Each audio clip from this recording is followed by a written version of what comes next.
Kasih, Bapak ini dapat perintah dari komandannya. Iya, Pak, boleh ditelepon soalnya ada orang wedding, jadi kami mau ngantar barang. Nah, itu yang mana? Belum ke hotel? Iya. Ya, silakan. Saret. Beribadah memang perintahnya tidak boleh. Oh, perintahnya untuk ibadah nggak boleh ya? Paten kali Le. Perintahnya untuk yang ibadah tidak boleh parkir di sini. Berarti jalan ini punya area duta ya, Pak? Iya. Jadi yang perintah tadi siapa? Kasat Lantas, Pak. Jadi Bapak mau parkir di sini kan? Yang perintah siapa? Ya kan nggak perlu saya kasih tahu sama Bapak kan? Kan kita perlu tahu siapa yang perintah Bapak tidak boleh kami parkir. Presiden, Kapolri, Pak Wali Kota, periksa ini Satpol PP. Cepat periksa ya. Parkir tidak diizinkan Satpol PP. Yang ibadah tidak boleh masuk jalan dan parkir, tapi tamu area duta boleh masuk dan parkir. Bahkan Kepala Satpol PP mengusir kami. Akhirnya kami mengalah.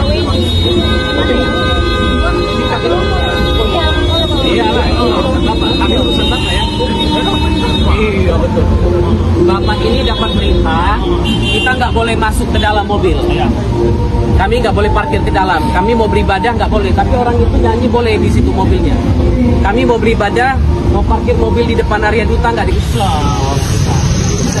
Hah? Nggak bisa dibongkar aja. Nggak ada perintah. Katanya ada perintah. Ada perintah. Berapa perintahnya Pak Buari Pak? Jangan bilang perintah-perintah Bapak ngomong perintah kali kita bilang perintah. Ini Bapak jangan intimidasi saya. Ada apa? Mobil kami mau masuk ke kasih. Bapak jangan intimidasi saya. Ada apa? Mobil kami mau masuk ke kasih. Hanya karena ini dia tidak kasih. Iya. Itu pribadi. Hukum saja Pak. Bapak ini dapat perintah aja Pak. Kita nggak boleh masuk ke dalam mobil yang tidak dikasih. Kami nggak boleh parkir di dalam. Kami mau beribadah nggak boleh. Betul. Kita sudah coba semuanya. Ya, kami mau beribadah, mau parkir mobil di depan area duta nggak dikasih. Bapak ini dapat perintah dari komandannya. Iya. Nggak, buka itu, buka Pak, buka. Ada orang wedding, jadi kami mau ngantar barang. Itu yang mana? Belum ke hotel? Iya. Saret. Beribadah memang perintahnya tidak boleh. Perintahnya ibadah nggak boleh ya. Hari ini buka. Ajaran itu nggak boleh. Perintahnya yang ibadah tidak boleh parkir. Berarti jalan ini punya area duta ya, Pak? Cari tempat mundur aja. Terserah. Ini dia ya, Kepala Satpol PP. Yang Kepala Satpol PP. Nggak perlu saya kasih tahu sama Bapak. Kepala Satpol PP. Siapa yang perintah Bapak tidak boleh kami parkir. Bisa dibongkar aja. Ada perintah.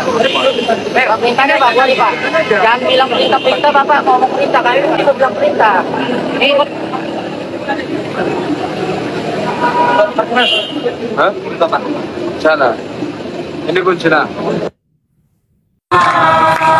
Salam selamat tahun baru kepada semua saudara-saudaraku seiman se-Indonesia maupun saudara-saudaraku se-NKRI di dalam persaudaraan, perbedaan di dalam balutan Bhinneka Tunggal Ika. Hari ini 1 Januari 2023. Inilah kondisi Kota Medan yang saat ini sudah dikuasai oleh kelompok gerombolan intoleransi. Yesaya 43 mulai dari ayat 1 sampai ayat yang ketiga. Kita akan baca bersama-sama dengan suara yang kuat. Siap? Siap. Tetapi sekarang beginilah firman Tuhan yang menciptakan engkau, hai Yakub, yang membentuk engkau, hai Israel. Janganlah takut, sebab aku telah menebus engkau, aku telah memanggil engkau dengan namamu. Perjamuan kudus di halaman depan kantor Wali Kota Medan. Ibadah perdana awal tahun 2023 kami. Berkat surat yang dikeluarkan oleh Kepala Dinas PRKIM Kota Medan, yang melarang kami memakai gedung Srijuya Marelan Plaza yang sudah kami sewa untuk beribadah. Maka kami akhirnya memulai ibadah awal tahun di depan kantor Wali Kota Medan.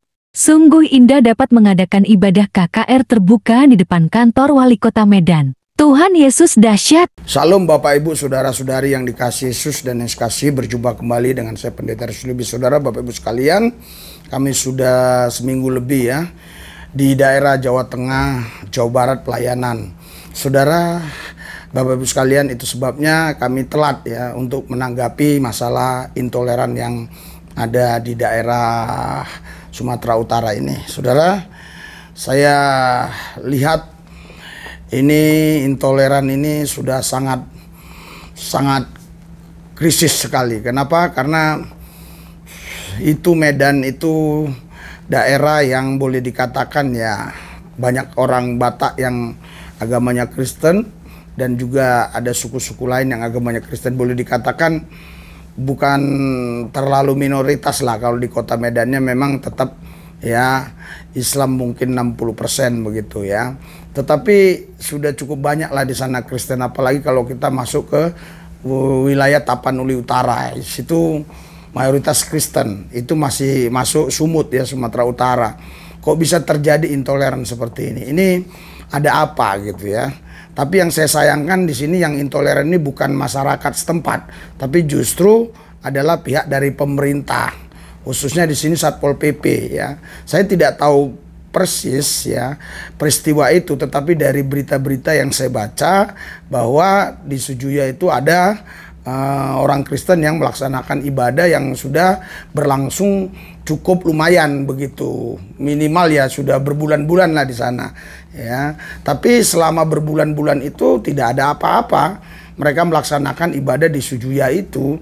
Namun kenapa ya tiba-tiba Satpol PP melarang orang itu untuk melaksanakan ibadah di sana, walaupun memang alasannya awalnya itu dilarang parkiran gitu. Ternyata terbukti ya, terbongkar di balik itu semua memang ada niat mereka untuk melarang orang Kristen beribadah di situ. Kenapa? Karena terbukti orang lain bisa masuk parkiran.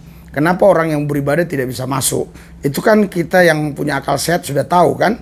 Berarti kan karena mereka mau beribadah, memuji menyembah Tuhan Yesus, dilarang di situ gitu. Dan juga yang kedua, di situ kita lihat dibuktikan ya. Nah, ini luar biasa pembuktiannya. Orang yang mau ngantar roti karena di sana ada acara gitu, itu dikasih masuk gitu loh. Nah, itu sebabnya pendeta tadi langsung protes gitu. Kenapa dia bisa masuk ngantar roti gitu loh? Kenapa yang lain bisa parkiran, kami kok nggak bisa? Apa karena ibadah?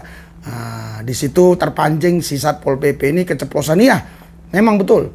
Nah, kami diperintah begitu ya. Nah, inilah yang saya sayangkan, kenapa itu bisa terjadi di Medan. Saya asli orang Sumatera Utara, juga sempat tinggal di Medan ya, di daerah Sukarame ya. Jadi itulah yang saya katakan tadi, selama saya dulu di Medan tuh justru tuh nggak ada ya yang intoleran seperti itu, nggak ada seperti itu. Kenapa ini bisa muncul intoleran seperti ini? Yang saya sayangkan bukan dari masyarakat, malah dari pihak pemerintah. Coba tolonglah ya pihak yang berwenang untuk hal itu, ditanya dulu ke Satpol PP itu, diperiksa Satpol PP itu kenapa ya itu bisa terjadi gitu ya. Buat Pak Wali Kota Medan, buat Pak Kapolda ya, coba ditanya gitu, kenapa hal itu bisa terjadi. Kalau memang itu terjadi didesain, disengaja ya memang ini harus diproses secara hukum. Karena kalau begini ya nanti banyak aparat-aparat yang bekerja di pemerintahan ini meniru-niru ya. Jadi bukan lagi negara Indonesia yang berdasarkan Pancasila, tapi berdasarkan agama gitu ya.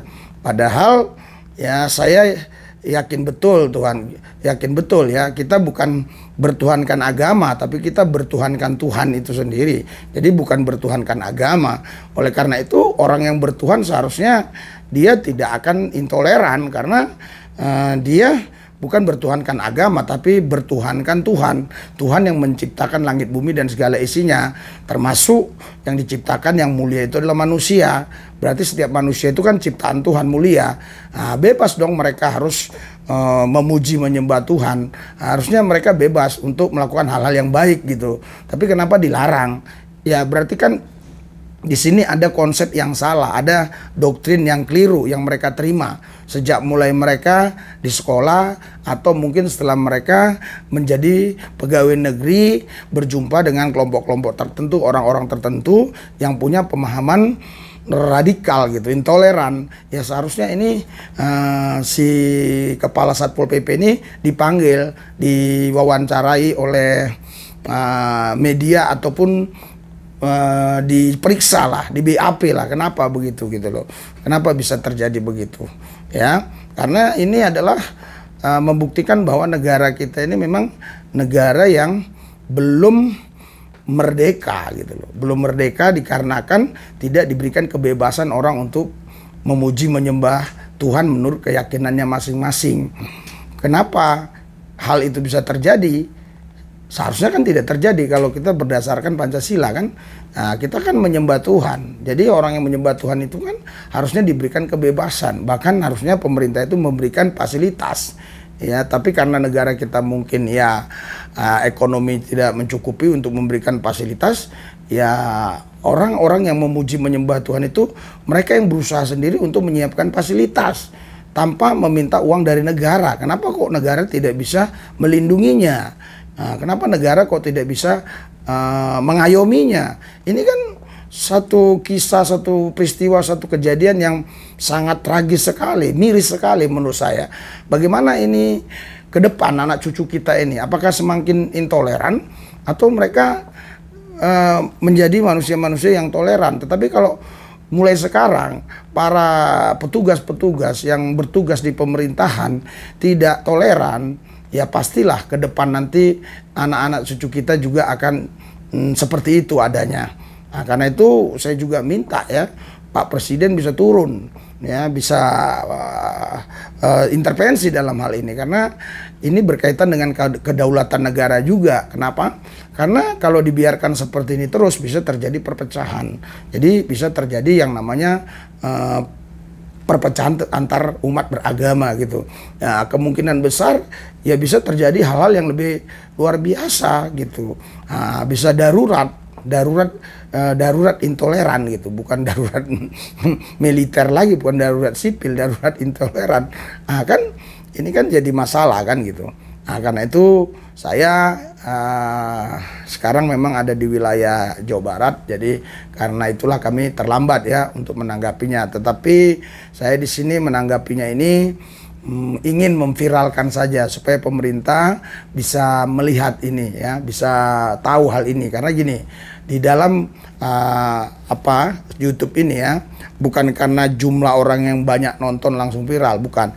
Tapi kalau banyak yang mengupload, misalnya walaupun 3.000, tapi yang mengupload itu ada 100.000 channel misalnya, itu pasti viral gitu. Atau ada 1.000 channel pasti viral. Walaupun dia yang nonton itu banyak gitu, tapi kalau cuma seorang diri dia misalnya 100.000 tapi cuma dia aja, ya nggak bisa viral. Karena itu saya tujuannya di sini untuk memviralkannya, biar kita viralkan ini, biar pemerintah bisa tahu dan bertindak. Oke, mari kita tundukkan hati pikiran kita dan kita berdoa. Tuhan Yesus, hadirat urapan dan kuasa-Mu bekerja atas kami semua. Biarlah kami saling mengasihi satu sama lain sehingga Indonesia ini tidak terpecah belah, karena kami bukan negara agama, tapi kami negara Indonesia yang berdasarkan Pancasila. Kalau ada orang-orang tertentu yang intoleran, aku patahkan kuasa dalam nama Yesus. Terima kasih Tuhan, dalam Yesus yang kudus kami berdoa mengucap syukur, haleluya, amin.